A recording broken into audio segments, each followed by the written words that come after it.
Everyone, let's woo,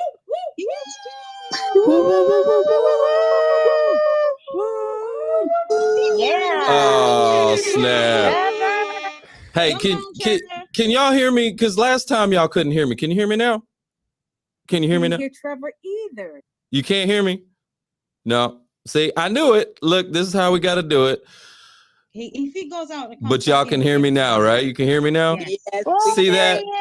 Yeah. See that? See, that's how we have to do around here. Hey, let me get everybody to do me a big old favor because it's Winning Wednesday, and I need everybody to do me a big old favor. And let's give a yay, yay for Renee. Let's rock, let's roll, let's go. Yay, yay.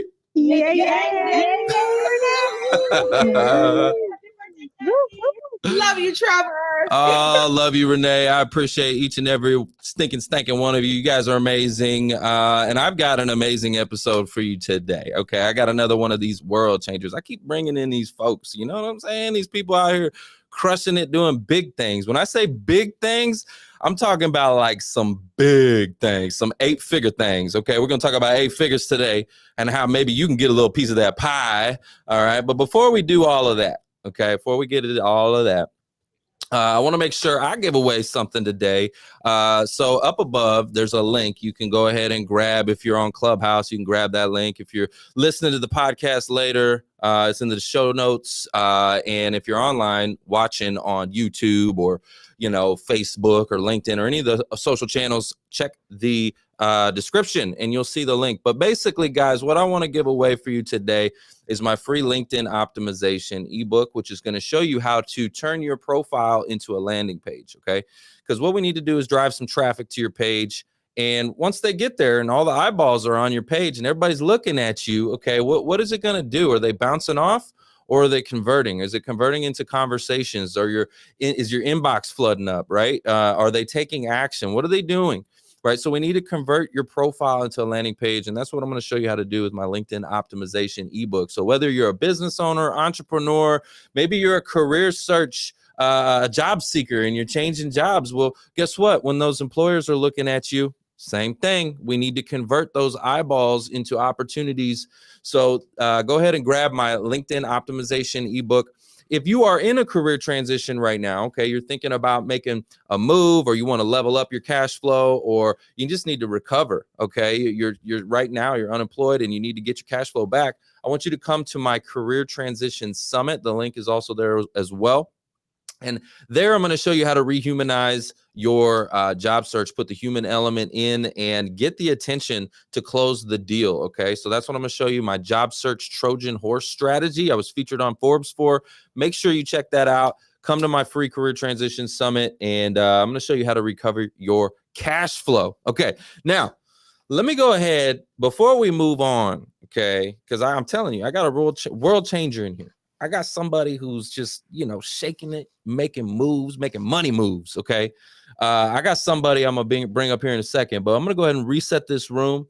And while I'm doing that, guys, in Clubhouse, I want you to go ahead and share this room out, okay? Because if you want a piece of that pie, that 8-figure pie, okay? You want a piece of that 8-figure pie, I need you to share that room out, okay? If you're on social media, share that room out, okay? I'm going to show you how to get a piece of this 8-figure pie. But let's rock, let's roll, let's go, cash flow. Well, good morning. My name is Trevor Houston, and this is Breakfast with Champions, the Millionaire Breakfast Club. And this is your opportunity to get a seat at the table with those going the places you know you can go and doing the things you know you can do. Now, we don't see this clubhouse divider with a stage on top and an audience down below. No. Instead, we look at this as the world's largest breakfast table. It's full of motivation, education, inspiration, and even a friendly competition with the positive intention of pushing your momentum in the right direction. Now listen, if you ever miss a segment, you can go download the Breakfast with Champions podcast, subscribe to listen anytime. So head on over to bwcdaily.com, grab the link, and subscribe to the podcast. All right. So now it is my pleasure to introduce the man, the myth, the legend. Okay, 8 figures. All right, listen, let me just tell you, on this episode, we're going to sit down with my man, Luke Lintz. Okay, I got Luke Lintz in the house. He's the CEO of HighKey Enterprises, which is a forward-thinking public relations company headquartered in Puerto Rico. All right. And let me just tell you something. I said it before. Luke, you know, he's got an inspiring journey because he's a young entrepreneur. Okay. This guy's shaking it up. He's young. Okay. And he went from a young entrepreneur to scaling this 8-figure empire. And listen, that's nothing short but inspiring. I mean, it shows you what can be done. Okay. And I just love that. So today we're going to dive into the world of influencer and celebrity marketing. And we're going to talk about how to unlock the secrets to catapulting your brand, okay, to reach new heights using using the power of social media. And I'm super excited to introduce you guys to Luke Lintz. So Luke, welcome to the stage, my friend. How are you? Hey, I'm doing fantastic, Trevor. Thanks for having me here. I hope to live up to that wonderful intro. Man, listen, you're doing big things out there, so I'm excited to learn from you. Okay, I'm gonna be a sponge. You guys online need to be taking notes, okay? Because listen, if this guy can do it, we can do it too. All right, that's all I'm trying to tell you. So, Luke, the first thing I wanted to dive into is that you've partnered with more A-list celebrities on Instagram than just about any other company over the last 3 years. So can you talk to us and maybe shed some light on how influencer and celebrity marketing can be a game changer for brands? And what is it like how does somebody get a partnership in this space? How do they start to get some of these A-list celebrities and influencers to collaborate with them? Talk to me about that. Yeah, for sure. Over the past 3 years, we partnered up with some celebrities like Kevin Hart, Snoop Dogg, Bella Thorne, Nicki Minaj, Cardi B. And Dang. I think that statistic is right in terms of our company partnering up with more A-list celebrities than any other company in the space. So over the past 3 years, but we're talking about two separate things here with celebrity marketing and influencer marketing. We kind of separate those, like celebrities being like A-list celebrities, ones at like literally the top of the food chain in the celebrity realm of things. And so I'm going to start with influencers and then we'll get up to celebrities. But in terms of influencer marketing, it's one of the best marketing methods for any single business out there, because you're attaching your brand name to somebody who already has an established following and an established audience. And ideally, you're working with an influencer that has that established following in a specific demographic that matches yours. And so you're basically stealing all of their hours and all of their dedication that they've used to create that audience and funneling it over to your product because they don't know how to create a business behind them themselves. And so how we started our first business is we started our first business as a product-based business. That's how HighKey started when I was 16 in high school. And we started fully only on influencer marketing. And we didn't have budgets to spend outlandish amounts on big influencers or celebrities. And so we had to work with micro influencers. And we categorize micro influencers usually at anywhere from the 50 to 200,000 follower range, depending upon if you're looking at their Instagram or TikTok. And we would pick out specific influencers in our niche that match the exact audience that we're going after. And it's super easy to find those just based off of hashtags and off of location searches on Instagram and TikTok. And when you find them, these micro influencers, there's tons of them. And so they don't get that many deals. And so usually if you're giving away something for free to them, like if you have a legitimate good product, you can usually give away that product for free to them in exchange for them to do some sort of deliverables like a post, a story, which is astronomical in terms of not having to pay, especially when you're starting up.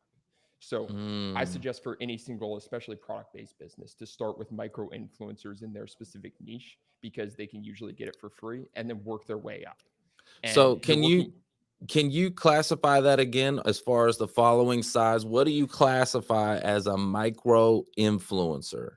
Right. And then okay, so you got micro influencer and then you got influencer. So what's the following size that would put somebody in the micro category? Yeah, micro category is usually anywhere from like 50,000 to 200,000 followers. Got you. Okay. All right. So I'm a micro then, y'all. Check it out. I'm a micro, okay? I'm trying to get up there, but you know what I'm saying right now? I'm just, I'm a micro. So somebody who's got a product-based business, let's say they got some t-shirts or some kind of whatever it is, it would benefit them to reach out to me and say, yo, we want you to start wearing our swag or something like that. Give me something, okay? Make me feel good, because I'm just a little guy out here trying to make it. You know what I'm saying? And then they're gonna be like, okay, cool, you're gonna wear my swag, okay? And then I'm gonna put it on, take some pictures, and then put it on my social media, right? And tag their company page or something like that, right? So is that what you're talking about? Yeah, that's exactly what I'm talking about. Clothing brands are very difficult, just in general. Clothing brands are probably one of the hardest businesses to start up, because it's like creating culture, and every single person wants to create a clothing brand because it's so influential, the most powerful clothing brands out there. But it's so difficult because it's the barrier to entry to enter a clothing brand is so low, because anybody can go on a print on demand store, put a sleek logo on, and then start up a quick Shopify store with that. So barrier to entry is extremely low. So there's tons of people out there doing that. But in terms of influencer marketing, I went into micro influencers, then there's macro influencers. So you can level up to macro influencers, like above 200,000 followers, when you start getting budgets to be able to reinvest. This is massive because people start recognizing macro influencers, especially in the niche. And this is where crazy stuff starts to happen with macro influencers, is because especially if you have a product-based business, you can pay macro influencers and you don't have to pay a ton. You can work with just a couple to be basically your major brand ambassadors of your product or even service.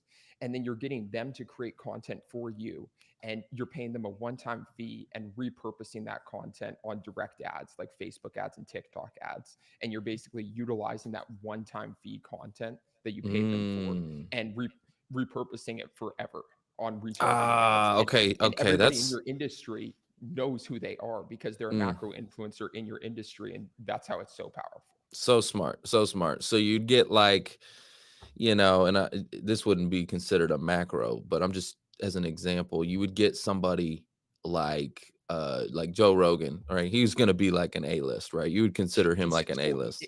He's an A-list. Yeah, Joe he's an Rogan's A-list. Right. Yeah. But somebody, right? Let's just say you got a macro, right? You get somebody, you get them to do, you pay them one time for a sponsored post or something like that, a video, a clip, whatever. And then what you're saying is, after you have that, now that's your asset that you can run ads against. Boom, boom, boom. So it's not just their initial post and their audience that sees it, but now you can run those ads and retarget and all that kind of stuff, right? Is that what you're saying? Repurpose it forever. You can put it on your website if you have the contract with them.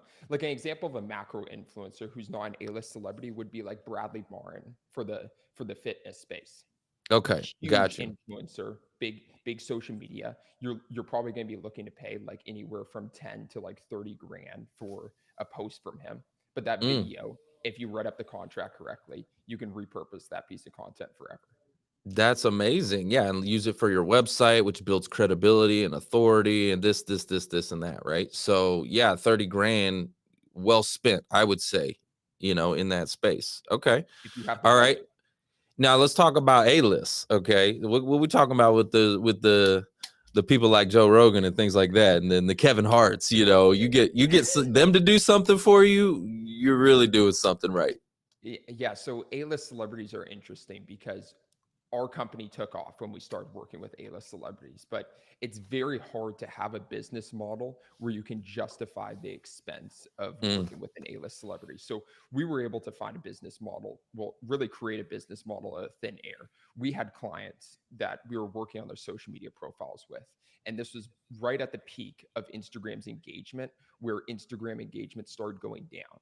And so every single day we were being contacted by our Instagram clients saying, we need more followers, we need more engagement, when engagement rates are going down. So you have like demand and supply, the supply of engagement is going down and the demand is ever increasing. And so we found a way to partner up with A-list celebrities to do a massive giveaway. And then with that giveaway, they would be directing traffic over to our clients, the celebrities. And so we would host these massive campaigns, and then we would get our clients to pay part of the total campaign cost. And then we would make money from it and be able to host this huge campaign. And so what was in it for the celebrities? Was it just because they got to be seen as like goodwill? They're giving away something like Oprah giving away cars, or what's up? Like what was Yeah. in it for them? The celebrity got the best deal of them all. They got to give Okay. away something massive, and then plus we paid them a huge upfront fee. Like we're talking Mm, six-figure fees minimum for all of these celebrities. But the thing with A-list celebrities is the majority of companies can't justify the expense of it, because working with a macro influencer would be better than working with an A-list celebrity, because you're spending so much more mm, the person, and it's mm, where the payment for their engagement rates on their social media platform don't really make any sense anymore. Like if you compare mm, the cost of a macro influencer with the cost of a celebrity, and you compare their social media engagement rates and following, it's completely disproportionate in terms of what you're paying. And so you're paying mm. so much for the name. And so usually people who partner up, I suggest companies that really want to partner with A-list celebrities split it between multiple brands somehow, and finding a way to do that. And so we found a way to do that where we split the cost of an A-list celebrity with multiple brands. That's awesome. Okay, so I like that. Um, my question is on this: when it comes to the A-list celebrities, also, would it be better if you're a brand or a business, an entrepreneur, right, to do the who you know thing? Meaning, like, network, try to get in front of these people, try to build a relationship, try to get it more organically, right, to get something out of it. Has that worked for you? Have you used any of that kind of strategies to try to, like, rub elbows with Kevin Hart instead of, like, paying him a big chunk? I mean, if you was friends or friend of a friend, and he's kind of doing you a favor, type of a deal, networking. You ever have any experience with that? So that can work with micro and macro influencers, but with A-list Mm, celebrities, they know the worth of mm. their name and their social media following. And They're just even not if you going to. didn't, They're like, sorry, bro. yeah, yeah. Yeah, They're they like, won't. not And gonna we've do set it. up deals. We've set up deals, for example, like Kevin Hart was actually set up through his really close friend. And so we got an extremely good deal, but it was still a six-figure price tag. And so they're not going to do it. They're not going to do Dang. work for nothing. They know the value of their name. They know the value of their social media audience. They know the value of the Well, that content makes that sense too, because I would think that if they started doing it, even if you're friends or whatever, and they started doing little things here and there, um, you got to say no, right? You got to be able to say no somewhere, because otherwise, everybody's going to be reaching out, and then they probably have all these gatekeepers too who are keeping all of that away from them, anyways, right? Like, they're not typically the ones making those calls, anyways, right? So, you got to go through the yeah, gatekeepers, right? the gatekeepers are a major problem in the Yeah. celebrity industry, because you actually don't know if you're talking with the right person. And we've been scammed tens of thousands of dollars by talking with the wrong people associated, because there's some celebrities out there who you can't get in direct contact with, and they don't have management, like especially like some rappers out there. And Mm. so you end up talking with like their security guard that says that they can get the deal done, and then it just goes nowhere. You tie up a contract and just goes absolutely nowhere. We've had that happen a couple of times, which is horrible. Yeah, you just cut your losses on that one. I mean, Yeah. shoot. Hey, listen, that's an interesting subject. I've been scammed before, I'm serious. I've been scammed before. You guys got to be careful with these scams. They're out there, man. I've been scammed. There was this It was like a fake social media show, man. Like, I was supposed to go on this big show, man, and they blew it up. And the thing that was interesting about it was, it was supposed to be like a reality TV show, not a social media show, a reality TV show. Anyways, it was like, a bunch of people I knew were involved in it, right? And they made it seem really real. Like, this was almost like Fire Festival. Do you remember hearing about Fire Festival, where that guy Of tried course. to, yeah, he tried to create like that like concert or whatever, and screwed a bunch of people? That's what this was. I feel like this guy was trying to create a reality TV show, right? He was legitimately trying, but was way over his head and was just taking in money. He was like over promising, under delivering, and then essentially just doing a conference and kind of recording a conference and calling it a reality TV show. And anyways, he was screwing people. It was called The Social Movement. If anybody ever has heard about that, he screwed a lot of people. And I got screwed. Man, because there was supposed to be some monetary back end in the contract where it was kind of like one of these deals where like a Shark Tank where you were creating a business, and if your business got voted on, right? If the judges voted on your business, then they would actually go build it. And if they built it, there was back end money built in the contract. And so that's how he spun it to where the people who were on this show had to pay to be on the show. So I got screwed out of $15,000, right? Damn. And not just me. We're talking about hundreds and hundreds and hundreds of people. Like, he scammed millions and millions and millions of dollars, and he's done it. Here's the thing: no one's hold this guy accountable. No one's like gone after him or whatever. I think they were trying to get a class action lawsuit at one point, but he's done it like 3 times. And it's crazy. It's called The Social Movement. But guys, all I'm saying is you got to be careful for scammers out there. There's lots of scams. I've been scammed, you just got to be careful, do your due diligence when you're dealing with people. But yeah, it was interesting because I knew a lot of the people that were like I'm friends with some other people that got screwed. And so I don't know, I saw them join in, and I'm like, shoot, it must be real, and anyways, that's how I got duped. Yeah, it is tough, man. You just got to write that off as a business expense, like at the end Yep. of the day, and move on from it. But it's so That's hard. it. We made a rule in our company that we won't pay a single vendor or person that doesn't have a brand anymore, because we've always been scammed by people who don't have brands, because then they have nothing to lose. Because if they don't have a brand, they have nothing to lose. You can't tarnish their name. Anything. Right. Like we would just post bad press about somebody if they screwed us and had a bad brand, because we do press. So it would be so easy to just tarnish yeah, them. in Instagram, you got to be careful. There's lots of people hitting you up in your DMs talking about this, that, and the other, blah, blah, blah. You got to be careful with Instagram too. There's a lot of scammers out there too. So yeah, just guys, beware, do your due diligence, right? You want to go with a credible company, get reviews, right? See if you can talk to some clients, stuff like that. See if these people are legit before you just start giving them your money. Okay, so I got another question for you. Social media is always evolving. Okay. And that's one of the biggest challenges, right? It's constantly evolving. There's like new platforms popping up every time you turn around. And like we're on Clubhouse right now, which was hot in 2020, right? It's kind of like fizzled out a little bit, but they're always popping up a new platform. There's Clapper, right? And that never did nothing for me. I'm on the Clapper. There's like all these platforms popping up. Okay. Can you talk to us about maybe some of the platforms that businesses should be really focusing on in 2024? And maybe what are some strategies that you recommend for people that are going to use them? For sure. Yeah, great question. And it's hard. It's very difficult, somebody coming into the atmosphere of social media and not having a presence established right now and having no idea which platform to choose. It's a massive struggle. And then not having any team and building a team from scratch.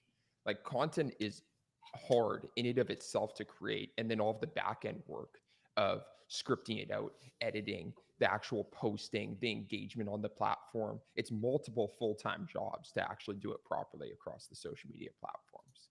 But the exact platform is really dependent on the type of business being run. Now, there's some platforms that make sense for every single business to be on, like Instagram. I see Instagram as the digital business card. So it's either your personal digital business card or the business digital business card. And so on Instagram, like, main priority for your personal brand and business to be on there. And our main thing is just making our clients' Instagram pages, like you said with LinkedIn, making it like a landing page where Yes. people go onto it. They can see what you're about, what you do, and that you're trustworthy in a matter of 2 seconds of looking at your profile. They can see the bio and know exactly what you do. And they can see videos that build trust and showcase who you are. And so what we do is we usually pin, because you're able to pin Instagram videos and reels on your Instagram page now. So we actually create curated content for our clients that we manage their Instagram profiles. to make sure that those are the 3 videos that people, when they visit their profile, are most likely to view. So for businesses, we put like case studies and stuff like that to basically reassure people. For personal brands, we put their life story on their first 3 posts so people can get to know them if they're trying to dig deeper. And then Nice. if we go into other social media platforms, TikTok is an interesting one. TikTok had its huge run up of engagement and I missed it. I missed it, man. Dude, I missed it. ridiculous views. Hold up. So back in like 2019, okay. Do you know Evan Carmichael? He's big on YouTube. Yeah. Evan Carmichael, right? So at Video Marketing World here in Dallas, I got to meet him. He was on stage and stuff like that, and he was talking about TikTok and you know, that's when Gary Vee was like, "Got to get on the TikTok," you know, "Got to get on the TikTok." Man, I totally missed that whole boat, man. And my TikTok doesn't do squat, bro. Like maybe because also I'm sure it probably has its own algorithm too, like your own personal algorithm. So when I first started posting content, I was actually just posting this LinkedIn content that performed well on LinkedIn. It was square, and it was you know, had the banners on the top and the bottom. It was square. It was really for LinkedIn, and all of a sudden I was posting it on TikTok. Didn't do nothing, obviously, because it wasn't optimized for you know, for TikTok, right? And so I think I just puked on my own algorithm over there when I first started, like, and now that I am making the content specifically for TikTok, it still doesn't do anything. It's like it never, I don't know, maybe you can help me with that. I don't know. What are your thoughts? There's a few things that you and the audience can particularly look at with TikTok. And there's a few things with TikTok. One is that people crave authenticity on TikTok more than anything. So actual like raw content, usually content that's like created on the platform or could be created on TikTok or on CapCut. And so like one of those types of videos, because they're able to resonate with it. The other thing is TikTok is so fast paced in terms of how people scroll through the main feed. And the majority of the user base, even the older demographic, are so unfocused. And so on TikTok, you have the least amount of attention span, where you have the least amount of time to hook the viewer in. And so 100% of our strategies on TikTok, and this goes to other social media platforms, like majority of it is on the hook of the videos. And so we actually, for our clients, we create an entire video where it's a very good piece of value, addressing a problem, giving value, and then giving a call to action. And then we'll film 5 different hooks for that one video and post it across a month and a half. Because so many people just aren't viewing it just because they're not getting past the first 2 seconds of the video. And so you can just recreate that and then get more chances of it performing. So I want you to say, piece of content. I want you to say that formula again, because it's something that I know, and it's to me, this is one of the things, like, to me, because I'm in the space and I'm a content creator, like I know what you just said. But I think somebody who's starting from square one, I remember when I first heard it, actually, it was like this light bulb, like bing. What you just said was the problem, right? Value or solution, and then call to action, right? That was kind of like the formula. And then a hook.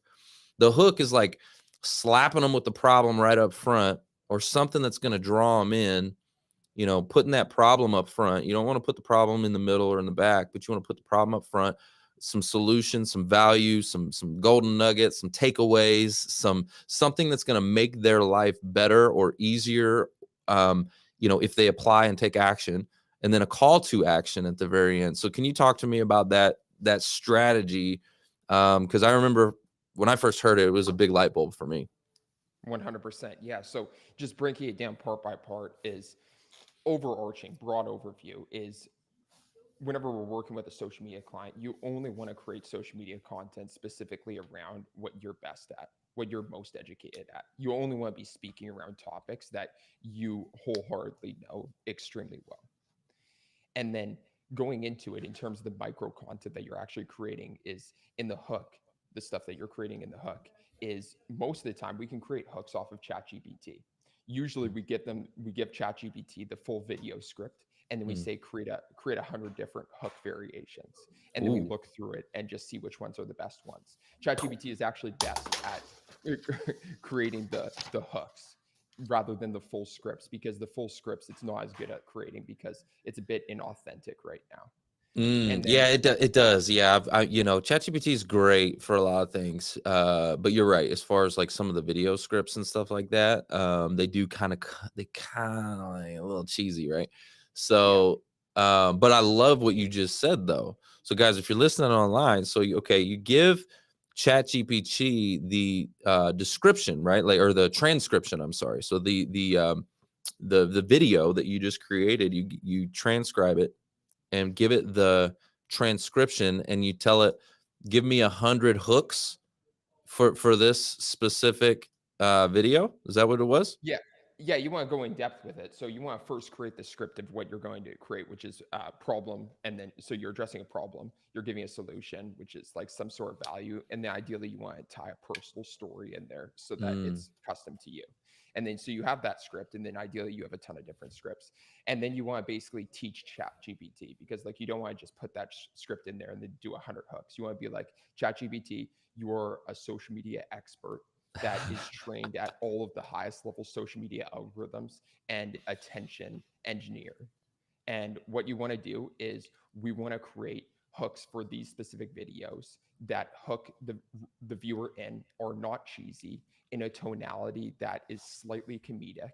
And then, so you're really like just showcasing every single thing to ChatGPT, which is really what it is. ChatGPT is the highest level of communication. Like, it's as if you're talking with somebody who's the smartest person in the world, but knows nothing about what the context of the situation.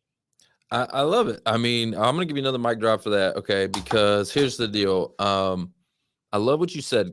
When you're using ChatGPT, you gotta kind of give it the hat that it's wearing. Like, you got to tell it who it is. Okay, like he said, Luke said, "Hey, you're the best social media, content writer or whatever in the world." Like, tell it who it is. If let's say you're writing content for doctors, okay, like, you're the best social media expert that specializes in doctors or something like that. Like, be very, very specific, because the more specific you are with the prompt, and you tell GPT who it is, like what hat does it need to be wearing in this moment? Let's say you're writing a book, tell ChatGPT, you're the best, author on the planet or something like that, right? You got to tell it who it is so that ChatGPT understands what to do, right? Yeah, I love that. Giving it full context. Yeah, give it full context. I love that. Okay. So I want to move on a little bit from this. Let's talk about scaling a company to 8 figures, man. Impressive, bro. By the way, let me ask you a question. How old are you? I'm 24. 24. Hold up, shut the show down. Man, you talking 24. Guys, come on, man. Come on, son. Y'all need to go connect with this guy right here, Luke Lintz. He's the man in the whole 50 grand, the whole 8 figures, okay? You need to go connect with him. That's amazing, man. Amazing. Do you just sometimes like pinch yourself? Like, are you soaking it all in or what? Like, talk to me, man. Come on. Yeah. 24, dude. You like, come on, man. I don't think I am soaking it all in. I think that I'm not sure if this is for every single person that reaches a decent amount of success, but for me specifically, I've had to rewire my brain. And what I mean by that is, like, I don't mean that in some like cliche way. I mean that in like, I've literally trained my brain to work. I just like you train ChatGPT to do a specific prompt. I've trained my brain and myself to work, and so it comes with its pros and cons. Like the pro is that all I do is work, and so like that's not really a pro, but like it gets me to the end goal of reaching success in a short period of time. When in reality, it's not that short. I started when I was 16, so it's been 8 years. So sure, 10 years to reach mastery in industry, and so I'm 2 years away from that. But it's Yeah, I have a very hard time being present in certain places. I have a hard time like slowing down and just enjoying like little things in life when I used to enjoy little things in life. And so there's a lot of pros and cons to it. There is, man. I'm right there with you. I have a hard time slowing down too.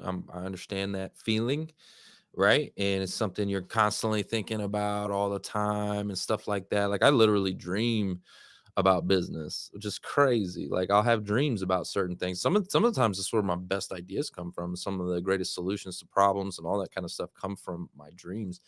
But yeah, man. So wow. But I bet I don't know about for you, but for me, that work ethic and that sweat equity and just grinding it out, kept me out of a lot of trouble. Because I got in a lot of trouble when I was a teenager. I was running crazy. And then work is really what saved my life, to be honest with you. I mean, amongst a lot of other things, but a positive obsession like you're talking about. So, I mean, you're obsessed with this. Like it sounds like you're obsessed, but it's like a positive obsession. I mean, right? So it's not a negative thing. It's a positive thing. It's probably keeping you out of trouble and all that kind of stuff, right? Yeah, for sure. Definitely a positive obsession, but for sure obsession. Like to give you an example, like I'm in Dubai right now, and today I've been working for the past 12 hours, and like I haven't left. Man, you're like, I got Dubai out my window, okay, and I'm in this room grinding it out. You know what I'm saying? Guys, this is why he's successful, though, okay? It's why he's successful, okay? It's the sacrifices that you make. And you're setting up your legacy, man. You're setting up your position. You're only 24, dude. You got so much, man. I just see massive things for you, and you're already doing massive things. What advice would you give to young entrepreneurs looking to take massive risks and to build their empires from scratch? What kind of advice would you give to that person? Yeah, I love that question about massive risk, because I always talk about how, especially when you're young, like if you're in high school, university, that's the time where you need to be taking the biggest risks. You don't have a family to feed. You don't really have a house that you have to put over your head. Like you might be living with your parents. You have so much freedom and so little responsibility, where like that goes inversely proportional as you get older. Correct. The responsibility keeps increasing. When you get a family, your responsibility keeps increasing, and so your risk ratio has to go down proportionally to that. And so, wow. I feel like I'm lucky because I didn't have really anybody that told me that, but I was always of the mindset that I would go big or go home. And I think what got me into that actually was in high school. Before I started up the business, I was big into gambling. Like, oh, really? Yeah, really bad. Because I would work my ass off. I did painting jobs. I did demolition work when I was in grade 10. And I would use all of that money for my summer and just gamble it throughout the year, and pretty much lost it all. But it got me in the mindset where like thousands of dollars really isn't that much money to lose. And I think that increased my risk tolerance a ton for sure. So I think what other people need to do I don't think that every single person in this world can take risks and digest risks. And that's like the main determining factor between an entrepreneur and a non-entrepreneur, and somebody who works within a company, is their appetite for risk. And so like entrepreneurs inherently have an extremely high appetite for risk, but you can still be an extremely high performer, just not have the same appetite for risk, and then be a high performer inside of a business. Like for example, I have extremely high performers inside of our business that just don't have the same appetite for risk. They have unbelievable work ethic. They are unbelievable conscientious, and they are smarter than me, 100%. They just don't have the same appetite for risk, and they are able to get a consistent pay, which I respect. And so for the people who are able to digest risk and think that they can take on risk, like they just have to dive in. They just have to start. Like they shouldn't be listening to a podcast like this. Like they should stop the podcast and get to work. Like, let's go. Hold up, mic drop. Let's go. Listen, I love this conversation actually, because I'm in financial services. And so, when we do people's investments and retirement, stuff like that, right? they got to take a risk tolerance questionnaire, right? And so they take this little questionnaire, and it tells us a little bit about, how risky they can be based off of their answers and based off of their score. And a big factor in that is age, right? Because you have so much time to weather a storm, right? And so, listen, I almost feel like they should do that. Think about that. Like we have these kids getting out of high school when their risk tolerance is at the highest, right? They can take on the most risk, and we're just putting them in this thing called college and just sending them off, and they don't even know what they want to do. They're confused. They go into debt, right? I would much rather see somebody, let's say they're going to take out $100,000 loan to go to a university. Well, let's take that $100,000 and let's start a business. Let's get $100,000 business loan, right? Which is going to be a lot harder, which it shouldn't be harder. Like, think about that. Imagine that. They'll give $100,000 to college like it's going out of style. Like, hey, here's $100,000. But to get $100,000 business loan is a lot harder, right? But if I'm an 18-year-old kid graduating, I got a high risk tolerance, and I have a dream, something that I want to go do. Like, man, I'd much rather get that $100,000 and put it in myself. I'm betting on me. You know what I'm saying? Man, I think you'd be a lot further ahead if you did that. Just saying. That's a great TikTok right there. You like that? Yeah, that's a great TikTok. Student loans are meant to trap people into the system. Yeah, it's the of course. only type of loan that is the easiest to obtain, that you can attain before the 21 years of age, that you can attain without credit, and that you can attain that last bankruptcy. You can go bankrupt and your student loans will last with you. It's crazy, man. It's crazy. I'm all for, listen, I don't want to just sit here and say that college is bad and da da da da da da da. No, I don't want to sit there and say that. It's for some. It is for some. There's specialized fields where you're going to need that degree. Okay. Specialized fields where you're going to need that degree. But most people, when you get out of high school, you don't know what you don't know, and you don't know what's going to make you happy until you try some things. So get out there. You hear Gary Vee talks about this all the time. Get out there and just try a bunch of stuff, man. See what you like. See what you love. What gets you fired up, man. You really don't know. You're 18. You're just a baby, okay? I remember when I was 18, I was an idiot. Okay, I'm still an idiot, but I was a real big idiot when I was 18. Come on now. I didn't know what I wanted to do, right? So anyways, yeah, if I can only imagine. I'm grateful actually that I didn't do that. I went to community college for like a semester, bro. And I was there for like a semester, and I'm like, man, this is like high school over again. I need to go make some money. You know what I'm saying? I got into sales. So anyways, that semester was worth it then. That semester taught you what you needed. There you go. That's a great way to think about it, right? That semester of college, Quad C, Collin County Community College, represent Quad C. And went there for like a semester. And I remember they were making me take a bunch of like classes that didn't even count for credit, right? Because I was behind, right? Like they made you take these tests. And I was like behind in math and behind in all these things because I barely graduated high school. I hated high school. So I went there for one semester in college and was like, man, I got to get out of here and make some money. This is ridiculous. Anyways, all right. So we digress, but let's talk a little bit about some pitfalls and mistakes, okay? Because you're 24 and you've built this empire, but I'm sure, right, you've been doing it for 8 years. I'm sure there's some things that, like, if you could go back and talk to your 16-year-old self, that's when you started, right? Go back and talk to your 16-year-old self and say, hey, man, you got to watch out. There's a pitfall coming. Like, watch out for this. What are some of those, and how did you overcome them? And then what were some lessons that you learned through it?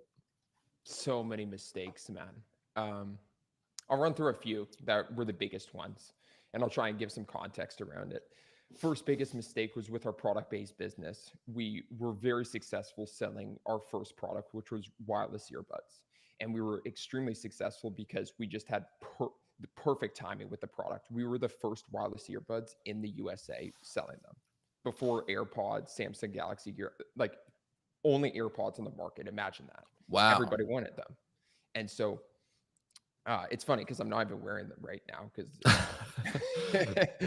it's been so long. But we ran that up to a 7-figure business, and Dang. we thought that we could release any product into the marketplace and they would sell just like the wireless earbuds, because we just didn't know what we didn't know. I was in high school at the time, like with 7 figures on my Shopify account. I just had like such a high ego. And so Wow. we spent so much time developing a charging backpack because it was the next thing that we wanted, which was a backpack that we would wear that has a charging feature in it to charge our phone, because that was a huge thing. And it's what we wanted. And so spent 8 months designing this, took out a loan because we didn't have enough cash flow because we had so much invested into the wireless earbuds, took out a loan to pay for these backpacks, and they didn't sell. Horrible. Like, so the main thing is it evolved into a bunch of different problems. It turned into like a $350,000 mistake. But the main thing was like that we got greedy. So we overpurchased, took out a loan when things were going well, which I think you should never do. If things are going well, do not take out a loan. Like, just keep bootstrapping it. We got greedy, which is one of the 7 deadly sins. You never want to do that. And then we purchased a product that we didn't first test out in the marketplace, which is like a cardinal sin. You always want to do a test before doing a bulk purchase of something. That was one error. Another error was partnering up with some of the wrong people. And what I mean by that is, like, when you're going into business with somebody and partnering up, it's like a marriage, you know, like you're fully committing to them, especially if you're dedicating all of your time into the business. It's actually more than a marriage, because you're spending all of your time on it. And so we definitely had some problems where we didn't vet people thoroughly enough. And what it came back to is that I'm partnered with my brothers now, and I have ultimate trust with them. And so my main thing with having a good business partner is trust, full, complete trust with the person. And then the third really big mistake is once we started obtaining a lot of money, then we kind of didn't know what to do with it. Like, there was this one time where it was actually the Kevin Hart campaign, and we made $600,000 in profit in 3 weeks. And so an additional $600,000 of profit hit our bank account, and we're over $1 million in our bank account, and I'm 20 years old.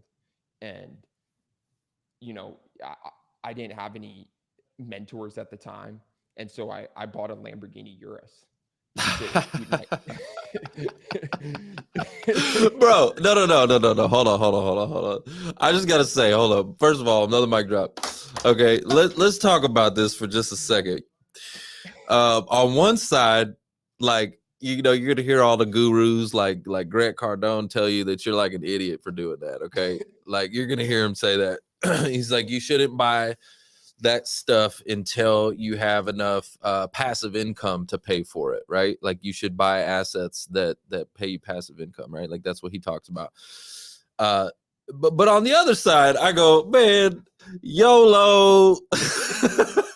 Like, I'm like, you're 20 years old, bro. You got you a Lambo. You're gonna look back. You know what I'm saying? Like, I don't know.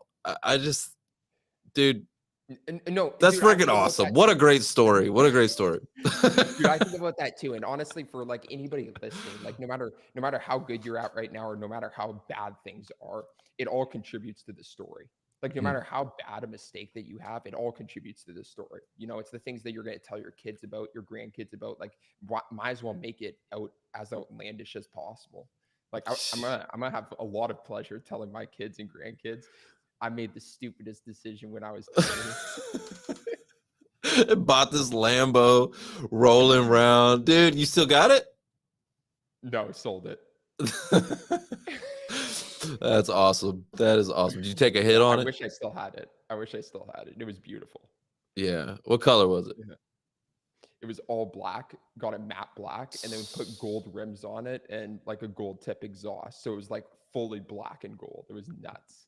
Bro, you were rolling around like Batman. Okay, that's what you were. You were rolling around like freaking Batman in the all blacked out Lambo, dude. It was That's a huge sick. mistake, man. It was a huge mistake. I didn't have anybody to tell me that it was a stupid purchasing decision back then. Nobody told you that. Come on, somebody had to say, like, come on, Luke, what are you doing? Your parents? Well, Who? my accountant is kind of like my good buddy. And Yeah. so when I told him that I was going to do it, he kind of gave me the same reaction that you gave. And he's like, Luke, this isn't a good decision, but honestly, why not? You know, I mean, listen, I'm just saying, sometimes, you know, I mean, you could have done something different. Let's talk about that. Like somebody should have talked to you and said, hey, look, okay, I know you got this itch, okay, and I know that's a cool toy, right? But there's other cool toys too. Can we scratch that itch? How much was the Lambo? Just curious. It was 310,000 Canadian. Okay, 310. So can we scratch that itch for like 50? You know, can we scratch that itch with a little less money? Like how can we scratch that itch? You know what I'm saying? Because that's what it was. That would have been a smart question to ask. Yeah, it was the itch Yeah. in my ego. Can we buy a boat? You know, like a you know, $50,000 boat, or you know, can we do it? Can we do it for a little bit less? Okay, and then take that money and reinvest. Like, how can we? You know, anyway, just a conversation. So no one really talked to you. They were just like, "Bro, go for it." I didn't really talk to anybody. But since then, like we've been better. Like we bought in a couple of apartment buildings across Canada, like in Ontario and Winnipeg, and so definitely things better with like our investment opportunities. A lot in crypto. Tell me you at least got some content, right? With some videos. Okay. All right. That's awesome, man. That's so cool. Okay, so tell me about maybe a client that you've worked with that has worked with HighKey Enterprises and has had a transformative, you know, impact on their brand or your business. Is there any notable moments, any key success stories that you can highlight? Yeah, tons. There's one person who I'm really passionate that we're working with because he's turned into our exact target client. Because like over the years, we've worked with tons of different clients because we didn't know the exact client that we wanted to service. So we just took on anybody who was willing to pay for our services. But over time, we realized that the riches are in the niches. And so we've really focused down on the exact client that we work with. And so now we only work with companies that are working towards an IPO, exit, or capital raise because they can get the most value of our branding services because we're increasing their enterprise value by publishing press, getting them tons of social media exposure. And so they can get more value. So there's this one client, Nano Nuclear. And so they're basically a small fish in a big pond of nuclear energy. And they came to us when they were like a pretty sizable company, but not a big name in the industry. And they were going for a massive capital raise. And so we helped publish a ton of press about them. And it actually changed where they got so much exposure that they turned their capital raise into an IPO. And so now they're getting listed on the New York Stock Exchange next year. And when that happens, it's going to be a great case study. Some other ones is like we worked with a good friend of mine who's named Robbie Clark, and we helped him with his social media and press, and he owns $450 million of residential real estate across Canada. So he's the biggest residential real estate holder across Canada individually. And we just helped him grow his brand because the main thing is there's so many massive business owners out there that don't have any digital presence. And so we just try and get their digital presence up to a place of where they're actually doing business because it decreases their credibility, decreases their brand perception when $100 million business owner has 1,000 followers on Instagram, no LinkedIn presence. It's like, what are you doing? Right. No, that makes so much sense. It's like, okay, get with the program. Okay.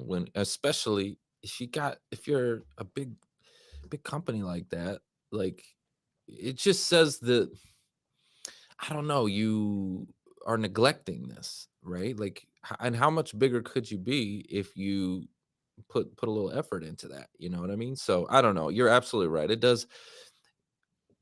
You lose credibility, right?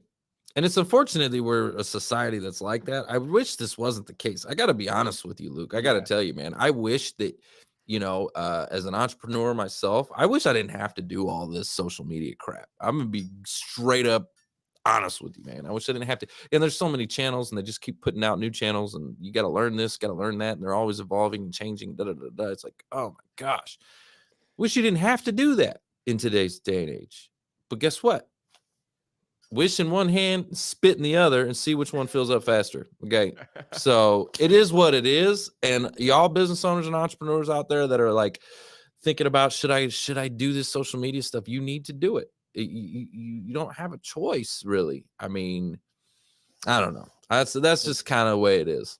Well, dude, you're going to get extremely happy when decentralized social media comes around and takes over the entire social media game. Talk to me, man. Holler at your boy. Let me hear about this decentralized, social media. It's like crypto social. So the essence of decentralized social media is that, do you understand like blockchain technology at all? Yeah, I get it. Okay. It's a little confusing, but I understand it. Yeah. For the audience that doesn't understand like blockchain technology, it's basically like a public database that everybody can see. So like, for example, a good visual is imagine a Google spreadsheet that has open availability to anybody to edit.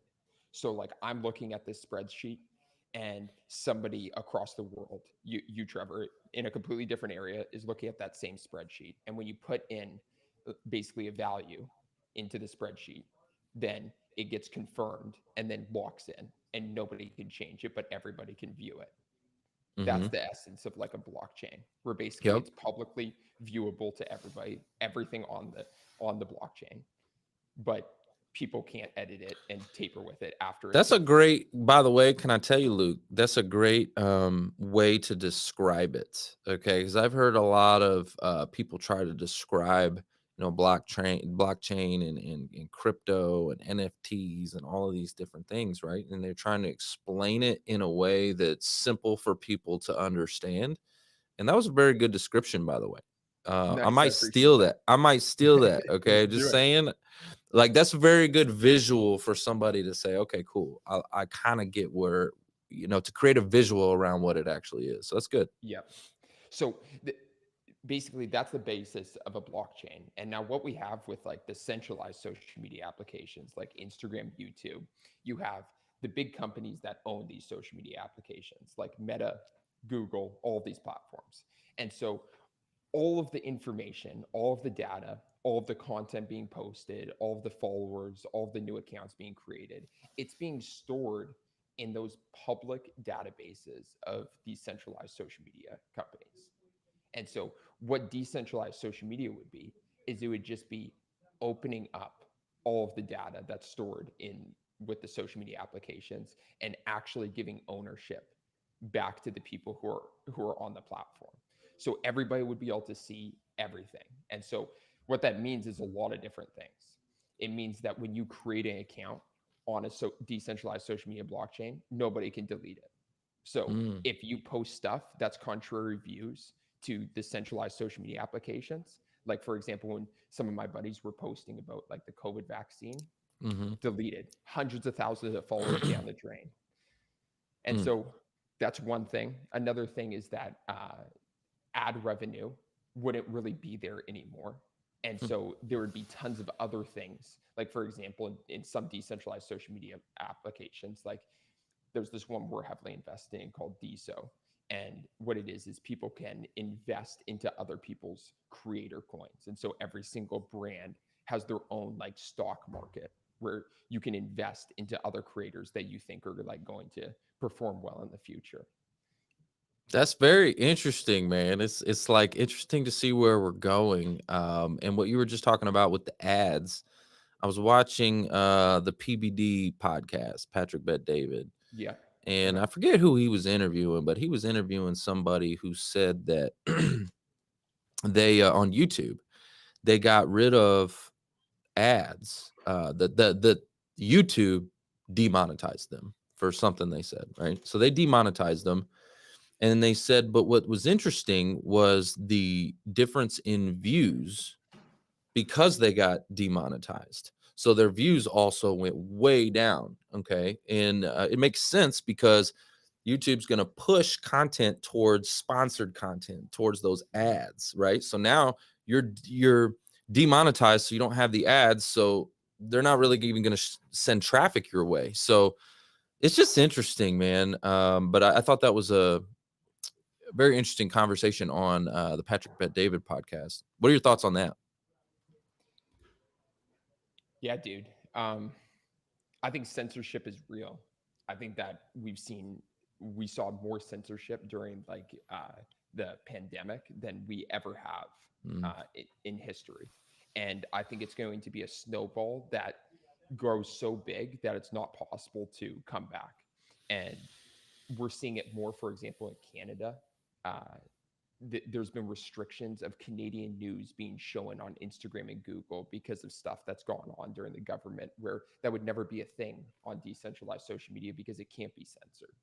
And it only can be censored with centralized social media applications because it's owned by massive companies that their end goal is the profit margins and how much money they're making. Exactly. It's all about the dollar bill. Okay. These companies are greedy. Okay. So speaking of, we were talking about advertising and stuff like that. So what's the crucial difference for somebody who's a business owner to really understand between just social media content and direct advertising? And then how should they, how should a business owner strike a balance between the two? For sure. So direct ads. So social media content is building your brand, and your brand is there forever. Direct ads is not building your brand necessarily. And the essence of it's kind of like the difference between direct advertising and branding. And direct advertising, it's the essence of paying for something every single time it's shown in front of an audience. And that's what direct advertising is. You're paying for a piece of content to be shown for a select period of time, and then it disappears. That's why whenever you hear about direct ads, you're talking about ROI. Like you need to be getting a return on investment every single time that you're running direct ads, because then it disappears afterwards. But for example, social media content, when you're building your brand, you don't necessarily need to be getting a direct ROI from it because it's there forever and you're building that audience forever. And so you're retaining it forever, potentially. And so the healthy mix that I would say is always building up a social media profile first to a landing page level where you're happy with that social media account.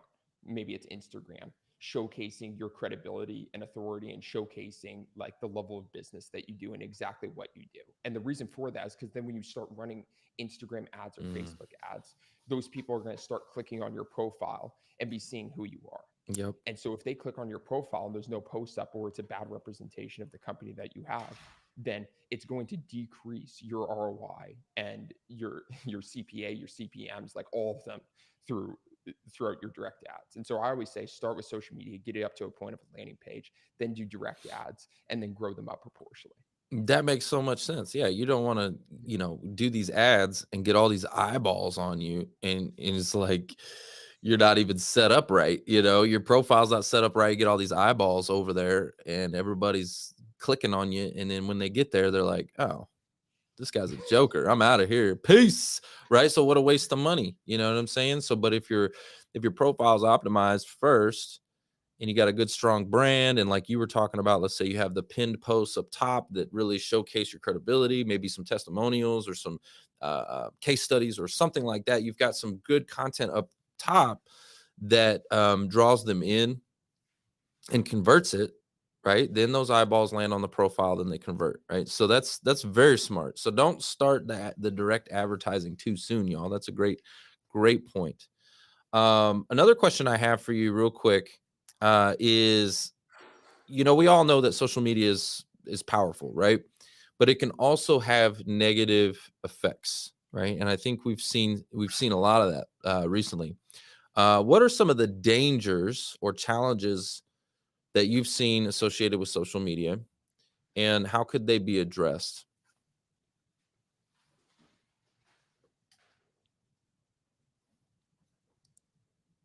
I think the biggest danger of social media is the user who uses social media and doesn't use it for anything productive.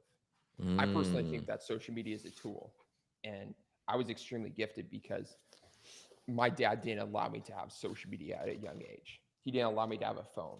He basically said, work for anything that you want, basically, like outside of the necessities, like a house, like food. But like if I wanted a bike, I would have to work to go get a bike. If I wanted a phone, I would have to work to go get a phone. So I ended up not having a phone until I was in grade 10. And then I didn't have social media until the end of grade 10. And I started up my business at the end of grade 10. And so the only thing I knew about social media was what my friends did, and then how I used it as a tool based off of what people used it as. And that was a great gift, is that I never saw social media as a consumption.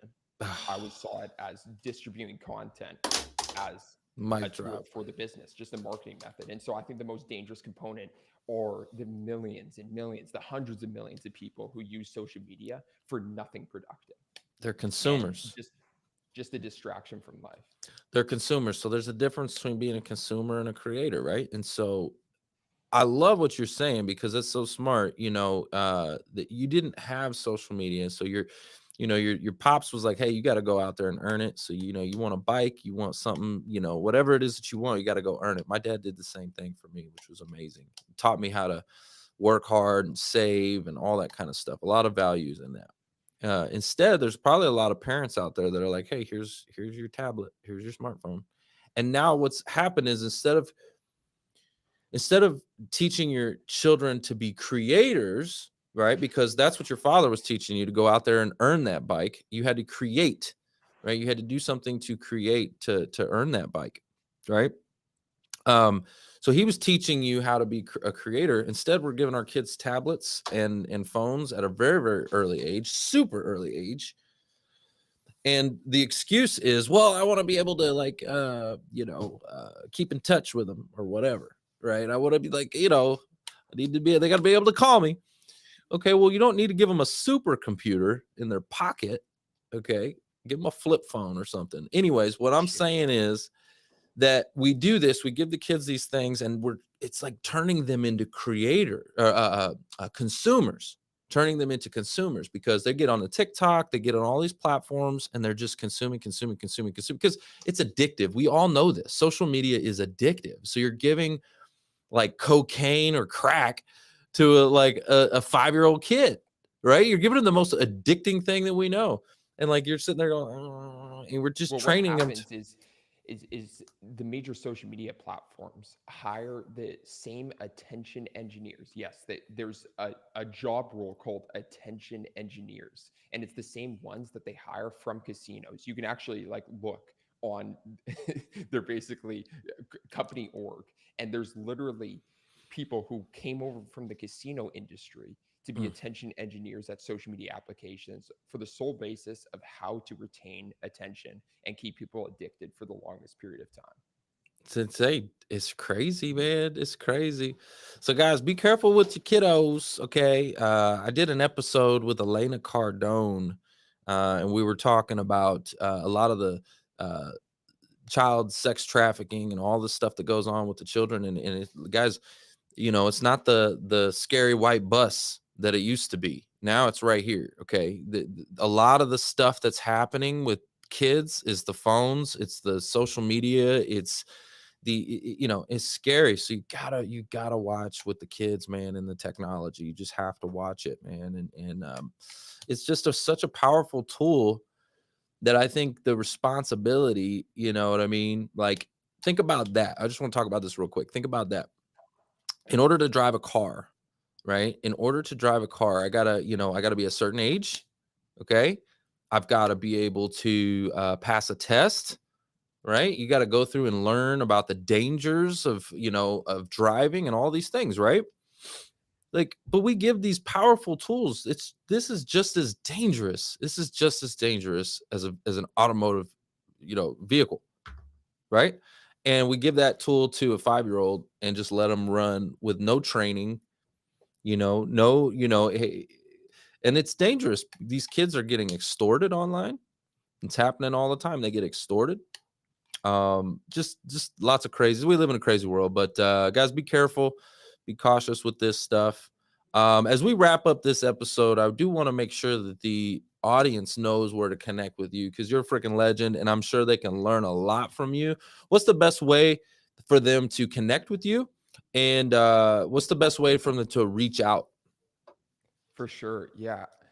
Thanks, Trevor. I really appreciate you asked some really thoughtful questions throughout all of it. And yeah, anybody listening, if they want to connect, I just started posting way more content on my YouTube channel and going to be posting weekly there. So if you want to see more content of me, that's at Luke Lintz. And I think there's an underscore there on the YouTube.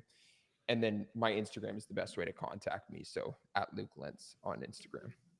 Amazing, guys. That's the show. Luke, we appreciate you being here today. You're a freaking legend, a rock star. I learned a lot, and you're brilliant, man. I'm just excited to see like what the 34-year-old Luke looks like.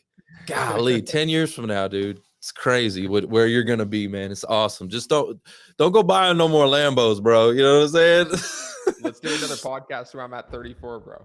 Let's do it. Holy smokes. What a time capsule. That's a cool thing too about podcasting. And we didn't really get too deep into podcasting, but podcasting is a time capsule.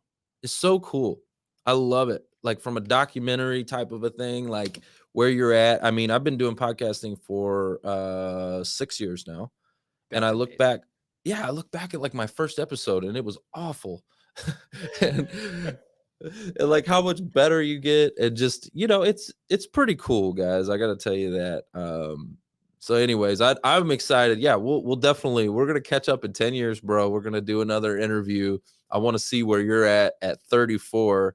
You're gonna be a billionaire by that time. Who knows, man? I'll have a private jet for sure. Yeah, man. Hey, let's do the podcast on the jet. Can we do that? Deal. I'm gonna clip this. I'm gonna clip it and send it to you at 34 when you got your jet, bro. Believe me, I will, and I will send it to you, and I'm gonna hold you accountable for that. Okay, we're doing a podcast episode on the private jet. Let's go.